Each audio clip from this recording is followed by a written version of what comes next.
అయితే పోరలు బయట ఎట్లున్నా బల్లె మాత్రం రాముడు మంచి బాలుడు అన్నట్టే ఉంటారు కదా నొల్లా ఉండాలే కూడా మంచిగా యూనిఫారం వేసుకొని బొయ్యిల బ్యాగ్ పట్టుకొని పోతారు. ఇక కటింగ్ కూడా చిన్నగా ఉంటుంది. స్టైలు గిల్లు అంటే నడవది. ఎంత చిన్నగా కటింగ్ చేసుకుంటే పోరలకు అంత మంచిది కదా. సరే, ఇప్పుడు నేనేం చెప్తున్నానో మీకు అర్థమైతలేదని నాకు అర్థమైంది. మంచిగా అర్థం కావాలంటే మనం ఒక బడి కాడికి పోవాలి. ఆడ ఒక పంతులమ్మ చేసిన ఘనకార్యం చూసి తరించాలి. మరి అయితే ఇప్పుడు మనం ఖమ్మం జిల్లా కల్లూరు దగ్గరున్న పేరువంచ సర్కార్ బడి కాడున్న ముల్లా బడి పోరలను చూస్తారా? అరే పోరలు లైన్లో నిలబడుర్రి. సుషిరా వీళ్ళని ఎత్తెట్లున్నదో. ఓష్ని ఎలుకలు కోరికినాయా, పెయిన్లు కోరికినాయా, లేకుంటే ఈడుదులు పడ్డాయా అని అనుకునేరు.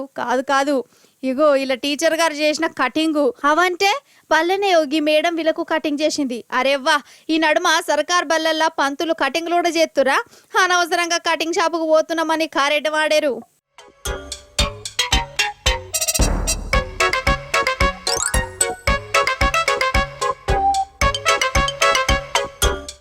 అయితే ఈ పోరలు బడికి చక్కగా దుసుకొని అత్తలేరట. జుట్టు బాగా పెరిగిందట. కటింగ్ చేసుకోరా నాయన అంటే మా దగ్గర కటింగ్ షాప్ లేదు, కటింగ్ చేసేటోళ్ళు ఎవరు లేరు అని అనబట్టిరట. ఇంకేమున్నది, ఇక మేడం గారే రంగలకు దిగింది. కత్తెర పట్టుకొని పోరగాన్ల నొర్రంగా కటింగ్ చేసిందోళ్ళ. హాగ చూడురు ఎట్లా చేసిందో. వాళ్ళేమన్నా గొర్రెలు అనుకున్నదా ఏంది? పాపం ఎంత ఘోరం ఇది. మేడం నువ్వెందుకు కత్తెర పట్టుకున్నావు, పోరలకు కటింగ్ ఎందుకు చేసినావంటే ఏమంటుందో ఈ నూరు మీరు కూడా.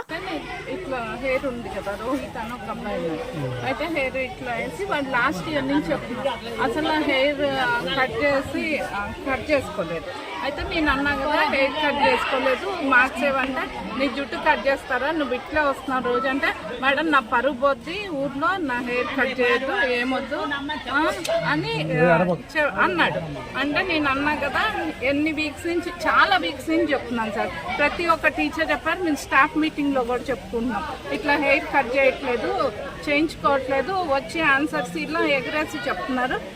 కాబట్టి నేను కట్ చేశాను సార్. అది తప్పని నాకు తెలీదు. నేనేంటంటే జుట్టు మళ్ళీ పెరుగుద్ది కదా వెంటనే, నాకు వచ్చినట్టు నేను కట్ చేశాను. నేను ఎక్స్పర్ట్ని కాదు కదా. మీరు కటింగ్ షాప్కి వెళ్ళి సరిగ్గా ట్రిమ్ చేయించుకోండిరా, నేనైతే కట్ చేస్తున్నాను. లేకపోతే మీరు కటింగ్ చేయించుకోవట్లేదు కాబట్టి నేను చేస్తున్నాను. ఆగనట ఇంకేమంటుంది, నేను ఎక్స్పర్ట్ను కాదు కాబట్టి ఇట్లా కొరికినా, లేకుంటే మంచిగాచ్చు కావచ్చు అంటుందోళ్ళ ఆద్మాననుకున్న వాడెత్తు.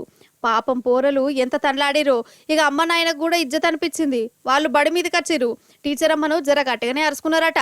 ఇక లాస్ట్కు పెద్దసార్లు ఈ కటింగ్లు చేసే పంతులమ్మను కొన్నొద్దలు ఇంట్లోనే ఉండమని సస్పెండ్ చేసిరట. కొత్త రకం కటింగ్లు నేర్చుకుంటుందా ఏంది? ఏమో పట్టురి మనకెందుకు కదా.